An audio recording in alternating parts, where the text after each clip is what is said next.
schedule came out last week. I said the Niners are going to go 9-8. What do you think of my prediction? Okay. I would like to take issue with it. And Okay. I think people are going to be surprised that I say this, and don't be pissed at me. I think your prediction is optimistic. I do. Yeah. Now, first, I want to give the general context, and then I would say what I think their record would be. Yeah. In certain ways, the 49ers roster is loaded. We know that. Fred Warner, Deebo Samuel. Deebo's going to be on the team. It's ridiculous to think he won't be. Nick Bosa, Brandon Ayuk.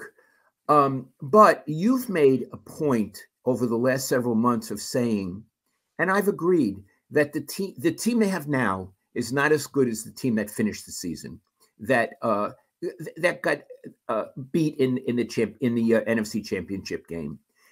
It's not as good. In addition, and this is really important, they're still unclear who their quarterback is. If they go with Jimmy, which I don't think they will, then no big deal. Right. If they go with Trey Lance, which I think they will, they're either a big deal or the kid's going to have problems because he's like a rookie. Right. He's not much more than a rookie. So he's the second youngest quarterback in the league. Thank you. Yep. So they're really what we call a leap of faith. We'll bring in Soren Kierkegaard, the philosopher, for a moment. The leap of faith.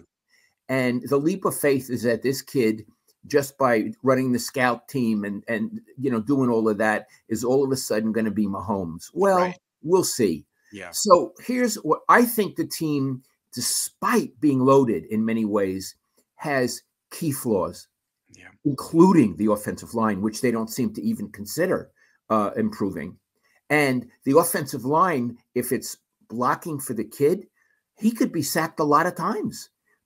So here's what I think. 17 games.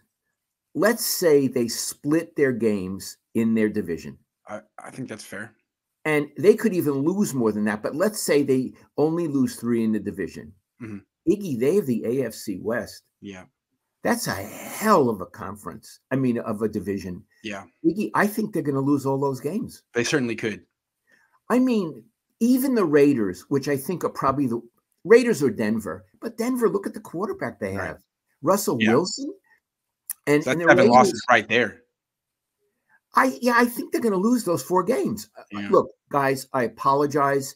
I'm not a fan. I'm just trying to be dispassionate and objective. Yeah. That's 7 losses. Yeah. Now, they got Tampa Bay. Yeah, that's 8.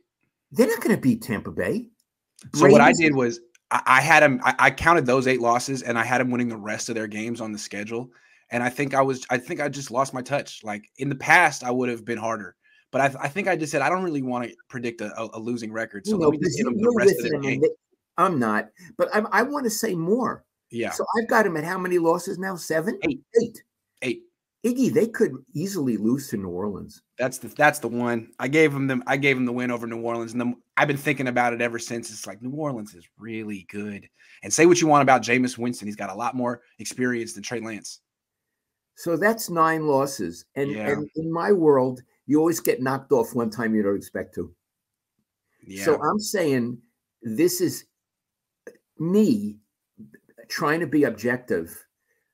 This is either a 7 or an 8 win team at best, in spite of the brilliance of their head coach and in spite of being loaded at many positions. When I'm saying, does it make you want to throw up? No, I have a hard time. I'm just disappointed in myself that I didn't have the courage to say this, because you do. And it's how I feel. I just sort of like, I'll give them a winning record so I don't take the heat, but I don't really feel that they're going to be a winning team. And it's not just because they have a totally unproven starting quarterback.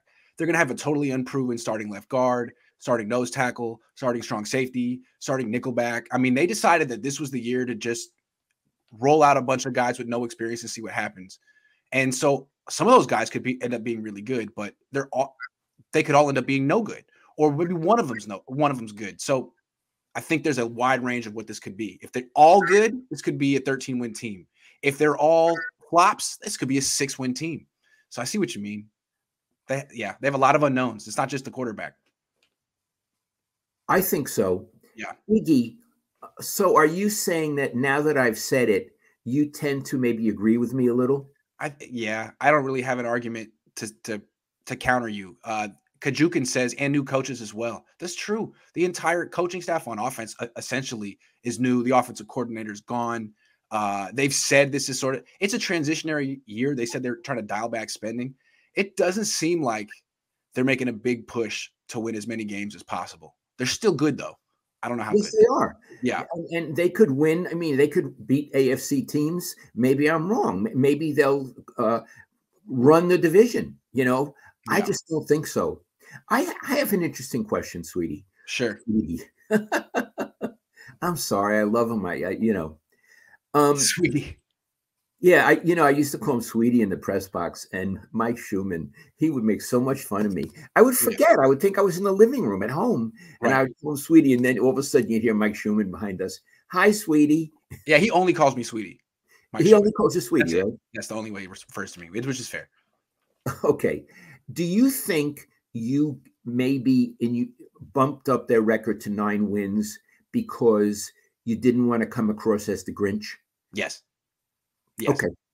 I think that's why I did it. But in the past, I had no problem doing that. I think I'm going soft. Well, I saw that Matty Mayoko said 11-6. Now, you and I have tremendous respect for Matty, and Matty actually is one of my dear friends. I love Matt Mayoko. Love Matt Mayoko. So I don't take that lightly, Iggy. It means that the team right now is an unknowable. Yes. It's an unknowable. I think a lot of people are looking at it as like, well, Trey Lance is probably going to be better than Jimmy Garoppolo, so they're going to be one game better. Well, maybe. But it's not just that he's a question mark. It's that Aaron Banks has to be good at left guard. Javon Kinlaw has to be good at defensive tackle. Talanoa Hufanga has to be good at strong safety. That's a really important position. He's on the field every snap. Whoever the hell they're going to have at nickelback has to be good. So they have like 5 unknown players that need to be solid to good players, and we'll see. Plus the schedule's way harder than last year. Way harder than last year.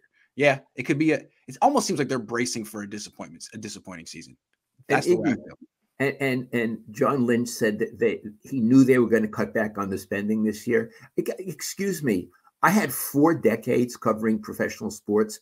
I never heard anyone brag, hey, we're going to cut back on spending, but that was the plan. Oh, really? Yeah. We're going to cut back on spending. Did the San Francisco Giants cut back on spending? Did the New York Yankees cut back on spending? Did the Dallas Cowboys? What in the world is that?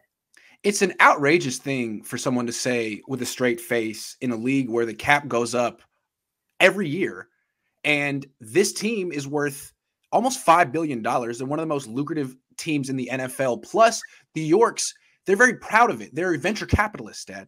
They're not just football owners. They are venture capitalists, and they're invested in 40 companies, including Leeds United, which is a soccer team in the English Premier League. So they have all kind of money going out. Why are you dialing back spending on your football team, which is your money maker?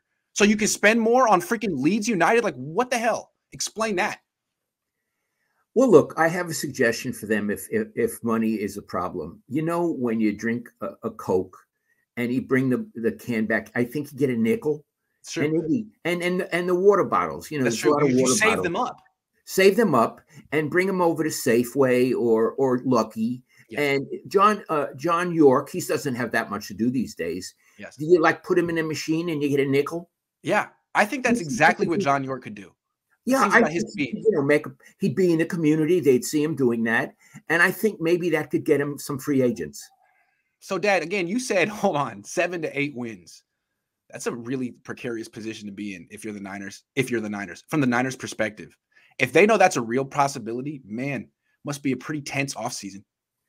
I would say it's a pretty tense offseason. Look, Iggy, the fact that they've had all this trouble with Deebo Samuel, which seems to have subsided, and the fact that they haven't clearly made their position known on Jimmy, and the fact that they haven't made their position known on Trey Lance. They haven't announced him as the starting quarterback. And you know how they sort of get around the issue? So they just released their season tickets, and for each game, there's a player on the ticket to promote the game and get fans excited. No Deebo, no Jimmy, no Trey. They don't exist. It's like, why you can't just ignore it. Fans are going to notice. Oh, no quarterback this year? And their ticket stubs, those three don't exist? Don't exist. No quarterback, no Debo. Like, well, that really is reassuring for this season. Let's buy these tickets. We're going to the Super Bowl. Who the quarterback? It doesn't matter. Iggy. We got Robbie Gould is on the ticket for the second home game. Robbie Gould. Swear to God. Iggy, I love that you brought that up because it's something that I don't have access to. But that tells you right there the dilemma they're in. Yes. By their own creation, that they don't have a. Can you imagine having that and having no Steve Young? No Joe Montana? Also, can you imagine a team not the 49ers in this predicament, us looking at them, what we would think? We would think, oh, that team's in a bad spot. They don't know who their quarterback is. They don't know if their best player is going to be there this year. I'm thinking maybe 7 wins, but it happens here, and a lot of people are like, it's going to be okay. They're going to win 12 games. Like, I guess, but if it was any other team, we wouldn't be so optimistic. It's going to be okay. Yeah. And again, do we have confidence in this ownership that it's going to be okay? Not particularly. No. How many Super Bowls has this York bunch won? Zero. Although they like taking credit for going to the Super Bowl. They went twice. They were close. They were at the goal line, Dad. All right. Well, I'm not gonna totally just change my prediction. I went on the record. I said 9 wins. You said 7 or 8. Seems fair. The New Orleans game is tough. The Washington game is tough. The Miami game is tough. They got a lot of tough games. You think Washington and Miami? Please tell me why you think they may be tough. Miami just imported a lot of the Niners coaches. Their quarterback is kind of like the left-handed Jimmy Garoppolo, but they got Tyreek Hill. I mean, they have Raheem Mostert. Potentially they could be a really explosive offense. Washington had 7 wins last year with a backup quarterback. Now they have Carson Wentz, who's, Carson Wentz. I don't know. I mean, Carson Wentz beat the Niners the last 2 times he faced them. So I'm just saying they're tough games. I'm saying the Niners should beat Washington, though. One thing about Carson Wentz, from what people thought he would be, he's a disappointment. Yeah. He is. Yeah. But I think he's hurt. He's never going to be quite right. But Iggy, he's really a competitor, and I like that about him. I agree. I totally agree. He plays very hard. And the coach at Washington, Ron Rivera, great guy, Cal guy. Yes. Cal guy. I knew him when he played at Cal. I am wild about him, and I think he's a hell of a coach. And you know what? He's a tough guy. He's a cancer survivor. That's right. He's a tough guy. And again, like Niner fans, they'll scoff at Washington, like, oh, Carson Wentz, who is he? Or they'll scoff at New Orleans. Oh, Jameis Winston, what has he done? Well, they've accomplished a lot more than Trey Lance. I'm just saying. I think a lot of teams around the league are looking at the Niners like, what has Trey Lance done? You didn't play him last year. You haven't really prepared him for this year. This could be a really rough year for the kid. This could be the growing pain year, right? Yes. Like, for example, people compare him to Josh Allen, who's great. When Josh Allen was 22, which is how old Trey Lance is, he did not have a good year. He completed 52% of his passes. What if Trey Lance does that? People won't be happy. Just saying. That could happen. Yeah. Matthew says, oh, go ahead. Do you have something you want to say, Dad? No, please go on. Matthew said front office fancies themselves as the smartest guys in the room. Do you give benefit of the doubt they are smart enough to be process-oriented with Trey? No, I don't think they can. They can't just say trust the process, go with the growing pains with Trey because they put so much pressure on him. They traded all those picks for him. They're replacing a winner with him. I think they feel he needs to be pretty freaking good right away, which is why they're so scared to play him. Yeah. And now I have to say they have to play him. Yeah, no more messing around. They have to play him. Nick says Grant predicting losses is more fun when Niners win. Okay. Yeah, it's like they proved me wrong, I guess. There's one more. Hold on. Let me get it. Thanks, Nick. Demon SS says Denise York is worth $4 billion. Why be so cheap? I can't answer that. I'll ask her. Iggy, have you ever talked to Denise? No, absolutely not. I once saw her in an elevator. Wow. But then what happened was I was going to get on the elevator, but then she was coming and it was after a game. So the guard wouldn't let me on. So I couldn't be on the elevator with her. Otherwise, I would have said, "Hi, Denise. It's nice to meet you. I'm Lowell Cohn." How many games a year do you think she goes to? I don't know. I don't think she's very interested in football. No. Everything I know about her, she's a very nice lady. And I know that Eddie loves her. It's his sister.